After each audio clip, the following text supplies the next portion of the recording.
ഹൈക്കോടതി സ്വീകരിച്ച നിലപാട് സ്വാഗതാർഹമെന്ന് ദേവസ്വം മന്ത്രി V N Vasavan. Devaswom vigilance report Devaswom ബോർഡിന് കൈമാറും. ഇന്ന് തന്നെ എഫ്ഐആർ ഇട്ട് അന്വേഷണം തുടങ്ങും. സർക്കാരിനെയോ ദേവസ്വം ബോർഡിനെയോ ഒരിടത്തും കോടതി വിമർശിച്ചിട്ടില്ല. ഉദ്യോഗസ്ഥ വീഴ്ചയാണ് വിജിലൻസ് കണ്ടെത്തിയത്. പ്രതിപക്ഷം മാപ്പ് പറയണമെന്നും വി എൻ വാസവൻ.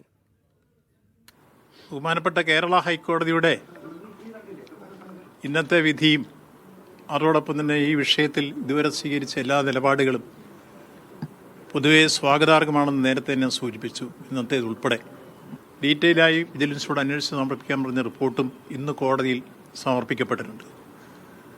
അതിൻ്റെ കോപ്പി ഇപ്പോൾ തിരുവിതാംകൂർ ദേവസ്വം ബോർഡിനും കൊടുക്കും. അത് കിട്ടിക്കഴിഞ്ഞാൽ ബഹുമാനപ്പെട്ട കോടതി പറഞ്ഞതുപോലെ തന്നെ DGPക്ക് ഇത് സംബന്ധിച്ച് ബോർഡിൻ്റെ പരാതി എഴുതി കൊടുക്കും. അതേ തുടർന്ന് ഇന്ന് തന്നെ FIR രജിസ്റ്റർ ചെയ്യും. SIT അന്വേഷണം ആരംഭിക്കും.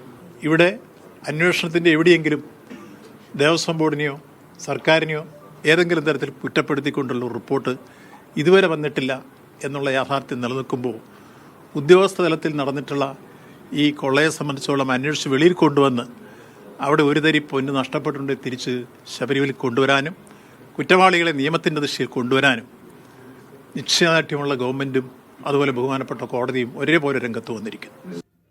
സൈഫുദ്ദീൻ ചേർന്നു. സൈഫ്, ദുരൂഹത നീങ്ങുന്നേയില്ല. ഇന്നിപ്പോൾ വിജിലൻസിന്റെ കണ്ടെത്തൽ ഉൾപ്പെടെ കോടതി പറഞ്ഞ കാര്യങ്ങൾ ഉൾപ്പെടെ വലിയ തിരിമറി നടന്നു എന്ന് വ്യക്തമാകുമ്പോഴും ഇതിൽ കേസെടുത്ത് അന്വേഷിക്കാൻ കോടതി നിർദ്ദേശം നൽകിയിട്ടുള്ള സാഹചര്യവുമുണ്ട്. പക്ഷേ സർക്കാരിന്റെ നിലപാട് എന്താണ്? എന്തുകൊണ്ട് അറസ്റ്റ് ഉൾപ്പെടെയുള്ള നടപടികളിലേക്ക് കടക്കുന്നില്ല?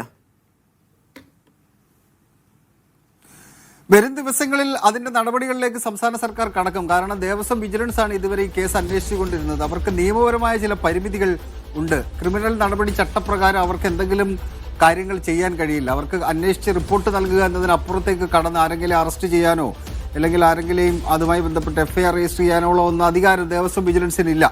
അതിന്റെ കൂടി അടിസ്ഥാനത്തിലാണ് ദേവസ്വം വിജിലൻസ് ഇതിനകത്തൊരു ക്രിമിനൽ നടപടി പ്രകാരമുള്ള അന്വേഷണം വേണം എന്ന ആവശ്യം ദേവസ്വം ബെഞ്ചിന് മുന്നിൽ വെച്ചത്. അതിന്റെ അടിസ്ഥാനത്തിൽ ദേവസ്വം ബെഞ്ച് ഒരു അന്വേഷണം പ്രഖ്യാപിക്കുന്നു. കേരളത്തിൽ തന്നെ ഏറ്റവും പ്രധാനപ്പെട്ട ഉദ്യോഗസ്ഥൻ, ക്രമസമാധാന ചുമതലയുള്ള ADGP തന്നെ അന്വേഷിക്കട്ടെ എന്ന നിലപാട് ഹൈക്കോടതി തന്നെ സ്വീകരിക്കുന്നു.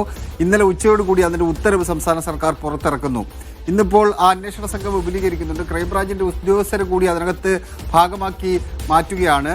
ഇതോടുകൂടി വരും ദിവസങ്ങളിൽ, വരും സമയങ്ങളിൽ ഇതിനകത്ത് ചോദ്യം ചെയ്യലുണ്ടാകും. FIR ഇന്ന് തന്നെ രജിസ്റ്റർ ചെയ്യുമെന്ന് മന്ത്രി പറഞ്ഞ പശ്ചാത്തലത്തിൽ വൈകുന്നേരത്തോടു കൂടി അതിനകത്ത് എന്തായാലും FIR രജിസ്റ്റർ ചെയ്യും.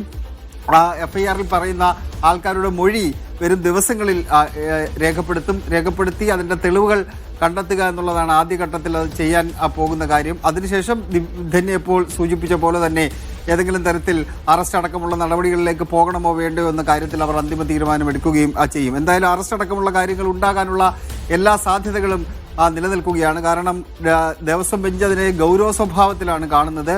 അത് കോടതിയുടെ പരാമർശങ്ങൾ നോക്കിയാൽ തന്നെ നമുക്ക് മനസ്സിലാകും അതിനകത്ത് ഗൗരവ സ്വഭാവം എത്രത്തോളം ഹൈക്കോടതി വെച്ചു പുലർത്തുന്നുണ്ട് എന്നുള്ളത്. ആ ഗൗരവ സ്വഭാവത്തിന്റെ അടിസ്ഥാനത്തിലാണ് ഇങ്ങനൊരു അന്വേഷണം തീരുമാനിക്കുന്നത്. അതുകൊണ്ട് തന്നെ ഹൈക്കോടതി പറയുന്ന ആ ഗൗരവം അത് അന്വേഷണ സംഘത്തിന് ഇല്ലാതിരിക്കാൻ കഴിയില്ല. അന്വേഷണ സംഘം ആ ഗൗരവ സ്വഭാവത്തിൽ അതിനെ കാണുകയാണെന്നുണ്ടെങ്കിൽ വരും ദിവസങ്ങളിൽ മൊഴിയെടുപ്പ്, അറസ്റ്റ് അടക്കമുള്ള കാര്യങ്ങൾ ഉണ്ടാകും എന്ന് തന്നെയാണ് പ്രതീക്ഷിക്കപ്പെടുന്നത്. ശരി, സൈഫ്.